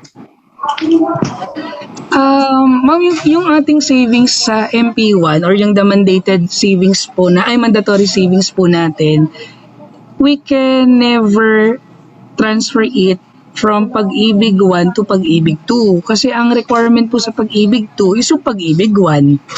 So, I could recommend, ma'am, na i-reactivate niyo po ang membership ninyo if you are earning from your business. So, you could reactivate as self-employed. Kung passive income earner naman po tayo, I mean, yung ating asawa, binibigyan tayo ng magandang income per month out of his sweldo, pwede yun. Passive income ang tawag doon. Mag-voluntary membership ka. So, kung activated na po yun, apply ka po ng Pag-ibig 2. So, lahat, lagi po tatandaan, ang ating pong minimum savings is 200 per month. So, pag po Pag-ibig 1 ang pinag-uusapan, monthly po yun. Pag po naman MP2, ito po ay pwedeng may patlang. Hindi po tayo nire-require na magkaroon ng monthly savings of 500 pesos. And ang maganda po pala nito, dagdagan ko lang po ng information. Yung MP2 po, minimum of 500. Tapos, pwede po kayong magdagdag every time na magbabayad kayo, let's say 1,000, gawin yung 5,000, then balik tayo sa 500, then maging 10,000 naman. Basta wag pong bababa ng 5,000. At hindi po naman requirement na monthly ang pag-save sa MP2. Whenever na may pera, minimum of 500, ibayad po o isave natin through Pag-ibig MP2. Noted, sir. Thank you po. Dami namin natututunan. Next question po is, if mag-a-apply po ng refinancing from bank, mga ilang taon po nakapasok sa bank bago may transfer or i-apply sa Pag-ibig? Ang kailangan lang naman kasi, ma'am, is the latest 6 months or even a year. So that's 12 months lang naman po. So we must make sure lang po na ang title po is nakapangalan na rin sa inyo. Kasi baka kasi meron tayong applied na loan sa bangko na bangko pa ang nagmamay-ari. So counter check that with the bank na kailangan ding i-transfer muna sa inyo prior the transfer or refinancing of this account to Pag-ibig Fund. Lagi po kasing primary requirement natin, ma'am, is title. So, dapat po under your name na po ito and then i-transfer po ninyo sa Pag-ibig Fund. So, ang minimum is at least 12 months po siguro na may good payment po tayo. Thank you, sir. Next po, if magiging co-borrower po ng anak ang kanyang father, kaninong age po ang magiging basis para sa loan term? Principal borrower po, ma'am. If the son is the principal borrower and up to 30 years ang applicable term sa kanya, it will matter po. And the co-borrower is a father, like he is at 56 years old na po. So, kung ano lang po yung term na applicable kay co-borrower bilang siya ay mas maedad na po. So, yun lang po yung may ensure in terms of MRI. Kasi po, take note, ang insurances po natin, it will cover the principal and the co-borrower po natin. So, syempre, lahat naman ay papunta doon, just in case na mauna yung mas matanda, di malilift po yung payables ng co-borrower supposedly, yung participation niya po dun sa loan. And, itutuloy po nung naiwan na principal borrower na mas bata, yung loan po na kailangan po niyang i-fully paid din in time. So, kaya lang magkakaroon po ng possible recomputation po yon. Okay po, sir. Next question po. After full payment po ba, ilang months po makukuha ang mismong title or titulo? Naka-transfer na po ba sa name ng principal buyer kapag naka 2 years onwards payment na, or need naka-full payment muna bago mai-transfer ang title sa principal buyer? Yung CTS, ma'am, na meron tayo, supposedly 2 to 3 years po ay dapat, or even after takeout, matransfer na po yung title sa pangalan ng borrower. So, talagang ang kukulitin natin ay si developer. Basta ang pinakang requirement po as I for one is a home loan borrower din ng Pag-ibig. During May 2010 na na-take out po yung loan ko, ito I would like to share lang po as an experience. 2010 po na-take out ako, and then by 2012, na-transfer po ni developer yung aking title. So that's 2 years po, to be exact. So I hope ganun din po yung developer kung saan po kayo kumuha ng property. And may mga chances lang po talaga na matagal po ang pagpapatransfer, and we do not have the control in terms of registry of deeds and the developer po kung ano yung transactions na nangyayari po in between. So, kailangan lang talagang i-follow up sila. And also, meron din po tayo na kapag po nakakalahati na yung total amount ng payment sa niloan po nila na property, dun pa lang po mag-i-start yung pong pagpa-transfer ng title. So, ibang scheme naman na po yun. But ultimately, at the end of your term, it should be titled under the name of the borrower. So, ang tanong doon is, paano kung napabilis ang pagbabayad ko? Well, kung hindi pa nakapangalan ng title sa inyo, ang maganda lang po, we could release the title sa inyo bilang kayo ang talagang may-ari nito. Ano po? Kasi with the proof, kapag po nagbayad kayo, for example, today, meron po tayong kailangan i-fill out na form for you to be able to have or to be released yung pong title ninyo from Pag-ibig Fund. Okay? It will take 30 days. So, I think magkakaroon naman po ng follow-up yan. It could be a lesser period. May pagkakataon lang din kung it could take longer time. Just because may mga uncontrollables din tayo na in between the process. Kaya po, please bear with Pag-ibig Fund employee and staff. Baka po kasi expecting tayo na in 1 week time, ma-release na. Pero still, we have our authorities po to sign certain documents. And we are trying to get happy flow naman. So, paalala ko lang po, it could be 1 month or less than po or more than pa.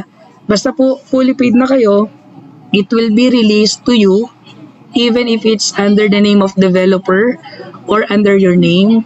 Kung sakali po na under the name of developer pa ang title, so makipagtulungan po tayo sa developer para po sila ang magpasaayos ng titulo from their name papunta naman po sa inyo. So nangyari na po yan ilang beses. May maaga po kasi nakapag fully paid ng loan, tumama sa loto, nagbayad.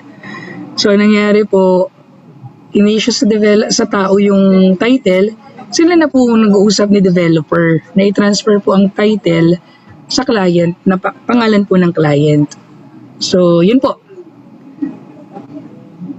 Okay po. Thank you, Sir Ron. Next question po.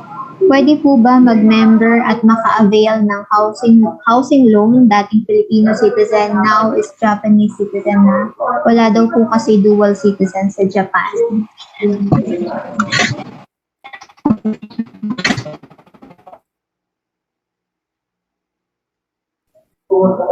Sir Ron? Ay, sorry ma'am, na ano lang yung signal ko. Ano po? Ulitin ko po ba yung question, sir? Apo. Ma'am, kapag naging Japanese citizen na po yung ating, pag hindi po tayo nagkaroon ng dual citizenship, in any country na nasaan tayo ngayon, we cannot avail the benefits and programs sa Pag-ibig Fund. So, kung Japanese citizen na po siya, sana po may Pag-ibig Fund din po doon. Para doon siya magpa-member. I mean, Japanese fund. Parang ganon. Pero, hindi po natin iaalaw. Kasi if the client is having the dual citizenship po, pwede naman po. Ayun. Okay po, sir. Thank you po. Next po. Sir, tanong ko lang po, if si principal buyer namatay, automatic po ba fully paid na ang housing loan at wala na obligasyon si co-borrower? There are situations na mapo-fully paid po siya as long as the account is updated at the time of death. But if not, then certain percentage of the loan would be paid by the insurance company attached dun sa Pag-ibig loan po niya. So, sa co-borrower, I would say good luck in time na mangyari to. So, you should check the participation on that loan para po kayo na kasi yung magpapatuloy. Pero the good thing nga, sabi ko nga po kanina pa po na mas maganda updated para whatever happens, the worst case scenario is death of the principal borrower, it will be paid in full amount. Claimable po siya. Certain requirements are written in our website in time na magkaroon tayo ng client for the claim ng property po sa amin. May nangyayari po, nare-release din po yung property agad. I mean the title po. Fully paid po. Okay, sir. Next question po. Kung magpapa-recompute po ng balance sa Pag-ibig para mabayaran na yung full amount, one day processing lang po ba ito? Kapag pumunta sa Pag-ibig, makukuha po ba kaagad? Thank you. Yes ma'am. I could say yes at some point na madali pong makita yung mga payments natin kasi po prior payment we secure there is division handling po yung billing and collection. So sila po yung magge-generate ng inyong mga ginawang payment and double checking with that para po makita natin yung retained or outstanding balance para po totoong amount ang maibibigay namin sa inyo due for full payment. Kasi mahirap din po yung may mga naka-float na ultimo centavo ay talaga pong pahihirapan nyo rin po yung departamento nila. So, in a day, it could be happened, but may pagkakataon din po na it will take longer time. We encourage po na you get their email address, you try to request for outstanding loan balance due for full settlement. Specific po ang date na ibigay natin ng date of payment for them to properly prepare yung pong documents or statement of account needed for your payment po. Ginawa ko na po yan. Certain persons po na nag-approach po sa amin, we tried to coordinate with billing department po at na-provide naman namin via email yung kanilang required statement of account. Then, pumunta sila dito for the actual date of payment po. Nagpagawa ulit ng payment order form. Kasi importante po yun para po ma-access ng teller pag po tinanggap ang payment ninyo. Importante po ang payment order form lagi. Okay po. Sir, excuse me. Sir, kan Yes, po ma'am. kaya pwedeng i-email? Okay, ma'am, I will be sending to Ma'am Janet po all the possible na email address that you will be needing po. this is for sharing a matter of official request po para po dun sa ganitong due for full payment na po. Sige Ma'am Maricel Wagan, ano ko po siya, ibigay ko po kay Ma'am Janet mamaya. Okay, sir. Thank you. Thank you, sir. Noted po. Next po, kapag nabenta po ni first owner ang property, makukuha po ba ni second owner yung title or si first owner pa din hahanap? May mga pagkakataon po na kung valid pa rin naman ang SPA at nakalagay specific doon na the second owner is having the authority na kunin ang title, pwede yon. Pero kung wala naman pong specific term or provisions doon, the original owner, siya po ang dapat mag-claim. Kasi title po yon. So, importante po kung sino talaga ang nakapangalan doon, siya po yung mag-claim nito. So, ingat po tayo. Pag may mga SPA po, dapat po may provisions talaga na very specific. Huwag po tayo mag-generalize na to transact with Pag-ibig Fund, to transact with the bank. Ay hindi po kasi alam ano po yung itatransact natin. It could be signing po ba ng documents lang, pag-claim po ba ng check payment, pagbabayad po ba ng amortization, pag double check po ba ng records sa Pag-ibig in terms of your savings, yung mga ganong bagay po. So, once we execute authority or SPA, make sure na yung provisions po is well discussed or written, tapos pinapanotaryo po natin. We will honor that. Yun po. Thank you, sir. Next question po, if may SPA ka po ng seller to sell and receive payment in behalf, question, pag niloan po ng buyer ang property, kanino po nakapangalan ng check payment from Pag-ibig? Sa owner po ba ng property o sa attorney in fact na? Ma'am, sa owner po ng property. If you wish to have it named after the attorney in fact, dapat po mag-execute tayo ng deed of take-out proceeds.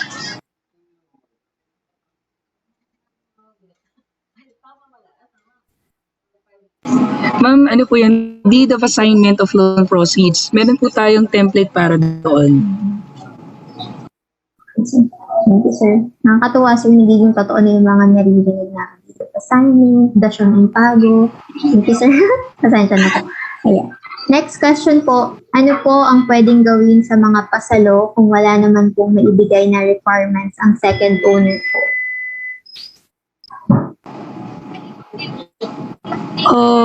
Medyo, alanganin tayo dyan, ma'am. Kasi, pagdating sa payment, we can accept payment po from other person. Kasi, kung nakapag, kasi pwede na magbayad through GCash, no authority needed.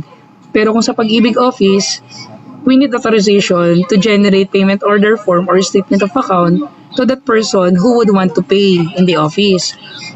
Pero kung sakali na wala talaga at all na binigay na dokumento si first owner, medyo mag-aalangan po tayo dapat doon. Kailangan po ma-secure natin yung valid IDs nito, yung mga execution po na pinanotaryo nating dokumento like transfer of rights or yung formal assumption of mortgage, i-apply na po sa Pag-ibig. Para po, as we go with the payment ng amortization, wala tayong magiging problem. At the end of the day, yung unit po ay sa atin, tayo nagbabayad, wala tayong iisipin na baka magbago isip ng first owner, habulin niya ulit yung property, pabalik para sa iyo. So, kindly execute the right documents, require the documents from the seller or first owner po.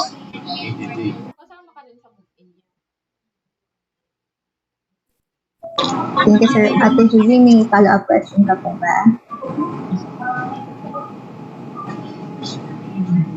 Sige po. Next question po.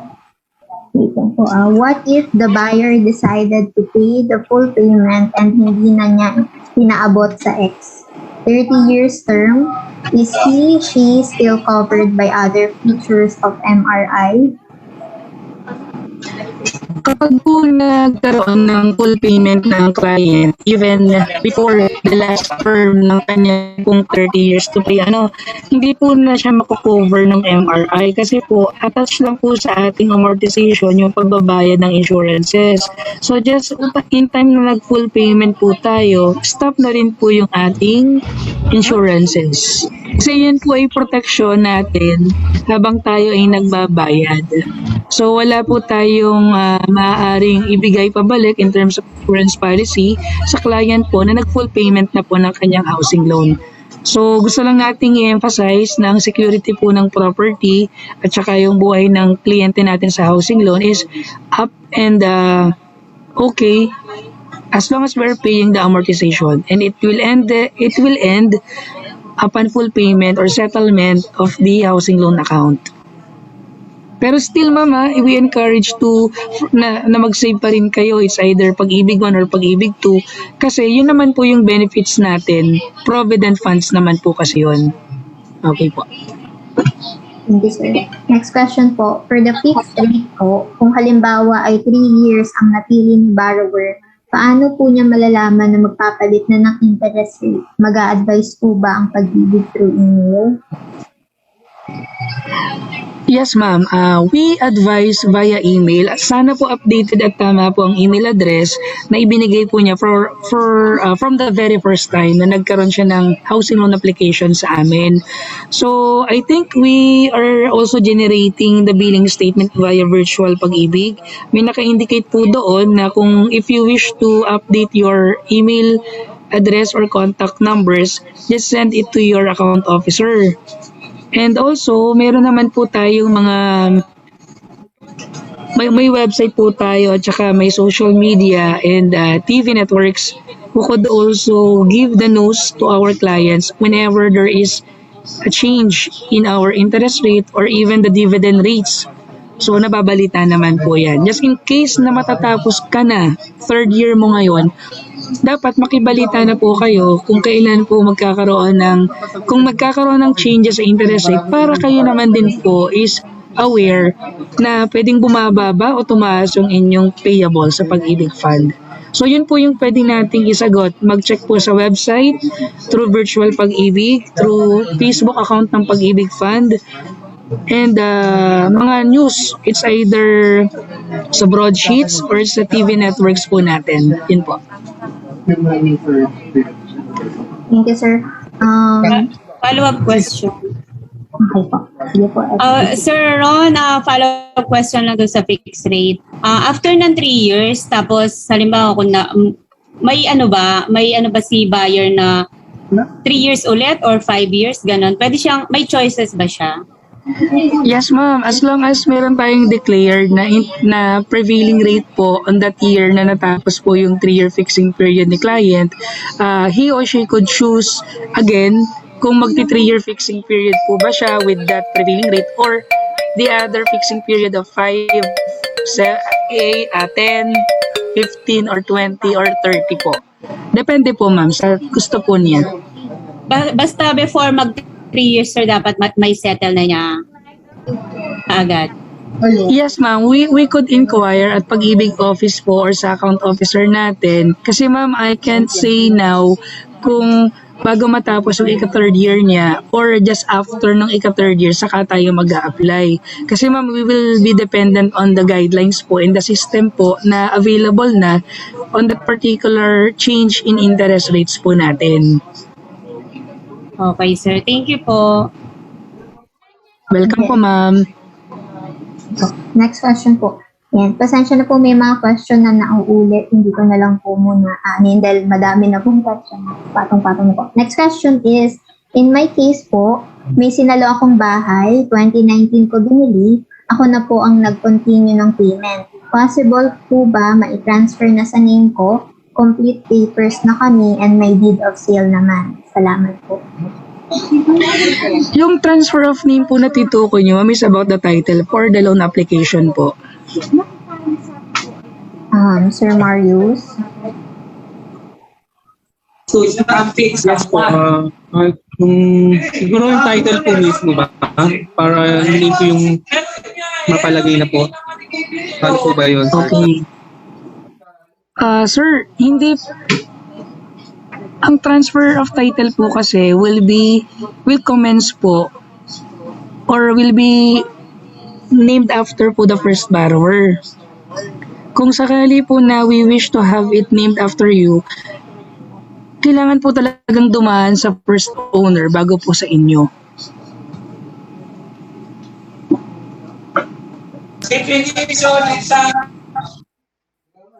May follow-up question ka po, Kuya Marius? Okay. Sige po. Ano lang po. Salamat. Okay. Sige po, sir. Thank you po. Next question po. Last January, nag-visit po yung friend ko sa Pag-ibig to apply for a loan. Then he discovered po na di po pala nagbabayad yung ex-employer niya for 2 years. Pwede po bang siya na lang magbayad ng lump sum ng 2 years niya para makapag-loan po siya? Ma'am, sorry, hindi ko medyo malabo yung naging signal ko kanina. Paulit nga po. Okay, sir. Sige po. Last January po, nag-visit po yung friend ko sa Pag-ibig to apply for a loan. Then he discovered po na di po pala nagbabayad yung ex-employer niya for 2 years. Pwede po bang siya na lang magbayad ng lump sum ng 2 years niya para makapag-loan po siya? Pwede naman po, as long as he or she is willing to avail of the housing loan agad, bayaran niya po yung 4,800 or equivalent to 24 months po yun.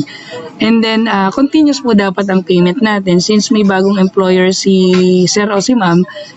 So, salary deduction na po yung succeeding niya. Pinapayagan lang naman po natin ang instant membership or yung lump sum po for a member to apply for the housing loan po. Pero kung for example, naisip po niyang mag-lump sum ngayon pero kakabayad pa lang naman niya ng reservation sa inyo. Tapos, after 6 months or 2 years pa kasi may down payment pa So, hindi na rin po magmamatter yung 4,800 na binayad niya today. So, ang paglalamsam po kasi will only be counted as 1 month. Oo, so ibig sabihin ma'am, moving forward, kailangan talaga i-continue pa po yung kanyang contribution. So tatandaan na ang lump sum payment po or instant membership will be considered 1 month kapag hindi po siya nagamit for the housing loan this month. Okay po. So, ang maganda lang po nun, yung 4,800, savings mo yun. Hindi nagalaw, kikita pa yon sa Pag-ibig Fund. Hindi, huwag niyo pong iisipin na, parang nabiro yata ako ng paglalamsam ko. Wala naman nangyari sa housing loan. Please take note, yun po ay hindi napunta sa akin. Napunta po yun sa inyo, nakapangalan po sa inyo yun, at magigain pa po yun ng dividends. Yun po. Thank you, sir. Next question po. Sir, follow-up question po doon sa pasalo po. Ano po yung dapat gawin ni second owner para mawala po yung conflict? And si second owner na yung maging responsible. Ang sinasabi namin ma'am, magkaroon po sana ng formal application of loan sa amin. So requirement nga po talaga doon yung title under the name of the first owner, saka po magkaroon ng bentahan na i-apply po sa Pag-ibig Fund. Yun po. Thank you, sir. Next po, what ID po kung di naman nakapag-change ng status sa Pag-ibig? Ate Luz? Ate Luz? Pa-explain po ng question niya, Ate Luz. Ano nga po yun? Dahil ko na kasi natanong. Yung ID niyo po, ano po to? What ID po? Sige po. Kasi po may nakita po kasi ako sa sa Pag-ibig po, yung Pag-ibig ID po. Since pag may MP2 ka na po, tapos meron po kasi silang nakita ko po sa tutorial lang po yun, yung Pag-ibig ID po. Paano po kumuha nung gano'n? Pwede Sorry rin po ma'am. online. So, sorry ma'am, ID po ba? Loyalty card? Opo, para po, yun nga po ata yun. Okay. Ma'am, kapag tayo active member ng Pag-ibig, pwede po kayo magpunta sa Pag-ibig MSB. Ma'am, taga saan po ba kayo? Dito po sa Kalamba, sir. Okay, punta kayo ma'am sa Parian office namin. We have our department handling the loyalty card plus. Kailangan lang pong mag-fill out ng form for this. Available po sa ating website. Paki-search na lang ma'am, loyalty card plus form. Tapos, dala po kayo ng 125 pesos for the ID capturing po. And right there and then, pwede po ninyong ma-claim yung inyong Loyalty Card Plus. With ano na po yun ma'am? With chip. Kasi yun po ay available na rin for our loans. Parang debit card na rin. Okay po. Di sir, kailangan din po ba nun if ever? Kasi po, ngayon pa lang po kasi ako, actually last month pa lang po ako pag-start umpisahan ulit yung MP1 ko. And then yung mag-start pa lang po ulit ako ngayon para naman po sa MP2. Kailangan po ba, may hulog na po ba lahat dapat yung mga yon before ako kumuha ng card na po, ng loyalty card? Hindi naman ma'am sa MP2 kasi that's voluntary naman po. So yung MP1 lang po yung ating magiging sort of requirement po. Okay po. Thank you po. Okay po. Salamat. Ay ma'am nga pala, in terms of loyalty card, please, hindi ko lang po kasi alam kung meron lang po silang certain number of clients to be served para sa loyalty card plus and up to what time po yung cut-off. Hindi lang po ako ma'am familiar kasi baka po biglang mapunta kayo doon ma'am, then meron pala silang technical problem or cut-off time, makabalik pa kayo ma'am. So double check na lang din po sa Parian branch namin. Okay Please po. bear with me. Thank you po ma'am. Hindi po sir, kasi not sure din po kasi ako sa Parian kasi po yung last po na yung katrabaho ko before, parang sa San Pablo po ata sila kumuha ng loyalty card. Kaya po ano rin ako. Sige po. Maganda po yan ma'am. Kahit saan Pag-ibig, wag lang dito ma'am sa housing kasi sa halang.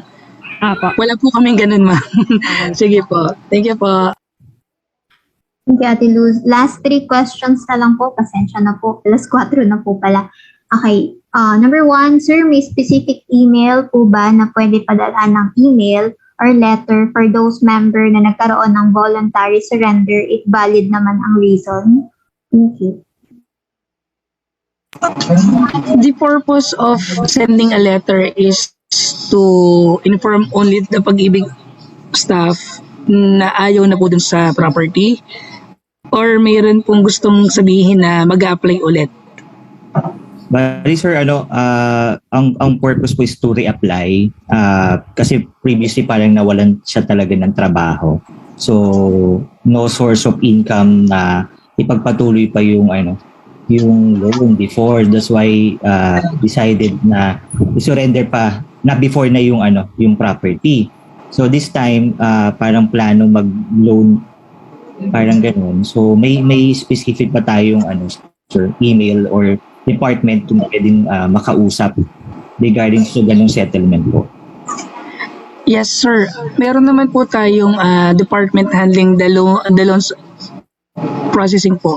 So I could also give that to Ma'am Janet po mamaya. And I think Ma'am Janet will be sharing this to all of you and to those interested po. And sir, paalala ko lang po, subject for evaluation and approval po ng ating mga signing authorities. I do not know kung ano po to what extent po yung pinapayagan, pero double check po natin sir. There's no harm in trying. Ano po sir? Opo. Just to Okay, sir. to know lang kung ano ba yung process talaga, kung may mga chance pang yung alam mo na yung mga Opo. buyer or yung mga members pa. Sige po sir, i-try po natin. Sige po. Kukunin ko na lang po kay Ma'am Janet later. Thank you sir. Okay sir. Noted po. Thank you, sir. Second question po, sir, paano kung ang principal buyer wala nang kakayahan magbayad ng loan at ibinigay niya na sa co-borrower ang property? Paano po ang process nun para maibigay ang full ownership sa co-borrower? Ma'am, that's an agreement between the principal and the co-borrower. Hindi ko lang ma'am na-experience pa na mag-facilitate ng ganitong situation, but the idea is there na may voluntary surrender din na mangyayari, but ipapasalon niya sa co-borrower. Parang ang pwedeng mangyari kasi ma'am is magkabentahan po silang dalawa. Parang kagaya lang po ng may first owner at saka second owner. Ma'am, this is my idea po ha, outside pag-ibig guidelines. Pero I would suggest na mag-visit po kayo ma'am sa account officer po ninyo, the principal and co-borrower po, para po ma-scrutinize natin and malaman ang requirements if there is a chance na malipat po siya sa co-borrower. Kasi medyo hindi ko na po ma'am kabisado yung ganitong sitwasyon. Hindi ko pa po kasi ma'am na-handle, honestly speaking po. Pasensya na po dun sa nagtanong, pero I hope magkaroon po ng proper way of delivery ng situation and sagot mula po sa frontliners namin dito po sa I think counter 10. Double check niyo po ma'am dito sa Halang. Opo. Thank you, sir. Last question po. Paano po mangyayari sa contributions or nahulog mo kung hindi naman nagamit? Hindi ka naman nakapag-loan, umabot ka ng senior age mo, makukuha po ba iyon? Ma'am, opo. Meron po tayong mga qualifications or criteria para po makapag-claim ng ating regular savings. So, yun pong ating pagkaroon ng medyo nasa tamang edad na po tayo. So, pwede po tayong magkaroon ng... Wait lang ma'am ha. Search ko lang to. Ayan, share ko lang ma'am. Nasa website po ako ng Pag-ibig. Ano po? Ayan. So, inopen ko lang po yung sa regular savings. Pagka po kayo nasa website namin, punta kayo sa programs and benefits. Then, ito pong, ayun, saan na yun? Regular savings, pakiclick po ito. Pag po naklik nyo yan, ito po ang lalabas. Tapos, punta kayo sa frequently asked questions. Ito po yung kinilik ko lang, when can I withdraw my Pag-ibig regular savings? So, nakalagay po dito yung criteria.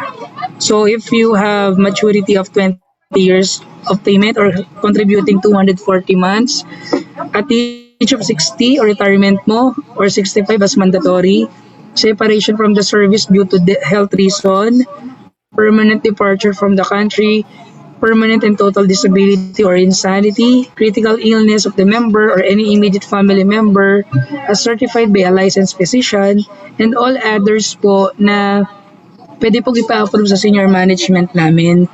So with that withdrawals po, in term of debt, meron po tayong at stake na 6,000 pesos na ibinibigay sa client po. At kung may housing loan nga po, pwede po siyang ma-fully pay ng Pag-ibig Fund. I mean, ang insurance company po na attach dun sa ating amortization. At wag naman po sana ninyong hangarin ito. Hindi po nakapromo ang debt. Okay po. Ayan. Pa-check na lang po ako nito yung sa virtual Pag-ibig natin. Gusto ko lang din i-share. Ayan po. So dito po kayo check po ng inyong benefits and programs po ng Pag-ibig Fund. Ayan po. Ayan ma'am, members registration. Pati po yung MP2 savings. Ito po. Dito po kayo mag-online. Madaling-madali po yan. Siguro 3 minutes tapos po kayo. So for the appreciation lang po ng lahat, ito po yung sample natin sa MP2. Kailangan po ng Pag-ibig number. Yan po, halimbawa po ito. Last name, first name, date of birth, then submit. Yun na po yun. So, napakadali lang po ng ating enrollment. Ayan, so, Ma'am Janet, ano po? Grabe sir, punong-puno kami ng learnings ngayon. Pwede ba nating palakpakan muna si Sir Ron? Ayan. Thank you Sir Ron. Ang galing mo.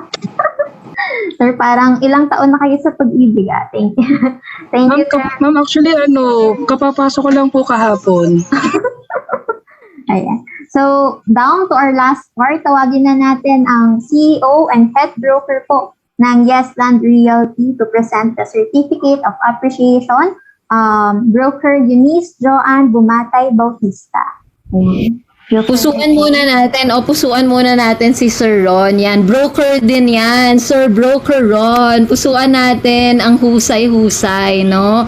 Buti nakahabol kami, kakatapos lang naman meeting namin. Isa pang dapat pusuan si Jasmine. Nandito pa si Jazz. Thank you, Jazz, for coordinating this, no? Alam nyo, may si isang natin, SD broker natin, si Maricel Waga, nag-request nito. Next natin, BIR naman.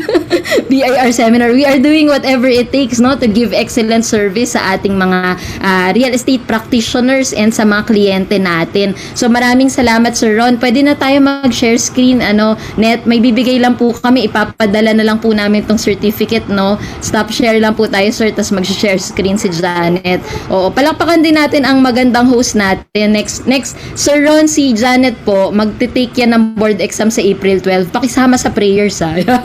Magte-take silang board. So magbo-broker din sila, Sir Ron, di ba? May tips ba kayo para kay Janet, Sir Ron? Sa broker exam? Kumain ka lang, ma'am, ng masustansyang pagkain at matulog ng maaga. Seryoso talaga. Oo, tama. Tsaka si Maricel Waga, niya, mag-aano din yan. Ang dami po namin sa Yesland, magte-take silang board exam game. So, ito na, guys. Ibigay natin ang Certificate of Appreciation, no, kay Sir Ronel Dictado for imparting his valuable knowledge and expertise as a guest speaker to our Yesland family during the exclusive Pag-ibig Fund seminar entitled Twin Mandate of Pag-ibig, Provident Benefits and Housing Loan Program. Yan, maraming salamat, Sir Ron, ha. Salamat din, hinayaan nyo kami record ito para mabalikan ng mga kasi yung iba syempre naghahang, mababalikan nila yan. And yung hindi po natin nasagot na mga tanong sa chat, pwede naman sa email. So i-assist namin kayo para matulungan natin kasi nakita ko may mga valid ang gagandang questions sa chat na hindi na natin nasagot, kulang na yung time natin. So sasagutin po yan, di ba, Sir Ron, sa email pwede? Yes, ma'am, pwede naman po. Pwede naman, yan. Sige, yan. Saan po namin isi-send ang meron po kaming token of appreciation sa inyo po aside from the certificate. Sa Pag-ibig ka lang ba po, sir? Pag-ibig ka lang ba, ma'am? Opo. Yan, sige. See you soon. See you soon po. Thank you po. Okay na po ang virtual clap and heart. Okay na po yan sa amin. Salamat po. And it's our pleasure, ma'am, to give this kind of orientation to those members and who would want to apply for housing loan and to be more oriented and knowledgeable about Pag-ibig Fund. Thank you po for this. Ayan, magpapapicture na lang kami sa inyo, Sir Ron. Sige. Virtual clap tayo kay Sir Ron, tapos magpapapicture tayo. Yan, picture tayong lahat. Okay? Thank you din kay Sir Aaron. Salamat po, Sir Aaron Keith. Yan, nandito din si Sir. Salamat po. Kita. Meron pa ba tayong kasama from Pag-ibig? Salamat po, Pag-ibig family.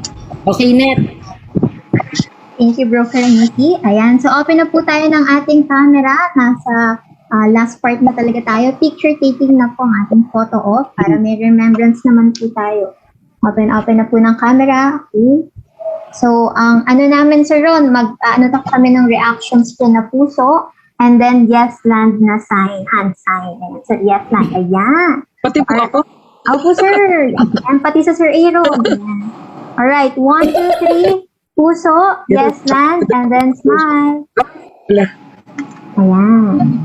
Wait lang po, i-post ko lang. Lang po. Okay, next slide po. 6 slides po ito. 1, 2, 3. Puso, yes, land, and then smile. Ayan. Third slide. Wait lang po. Loading pa. 1, 2, 3. Puso. Yes, land. And then smile. Ay, Ate Zen. Ang ganda ng term mo po. Yan. Next po. 1, 2, 3. Puso. Yes, land. Smile. Hello po, Kuya Rod. Yan. Okay, fifth slide. Hindi na lang po naka-open. Puso. Yes, land. Smile.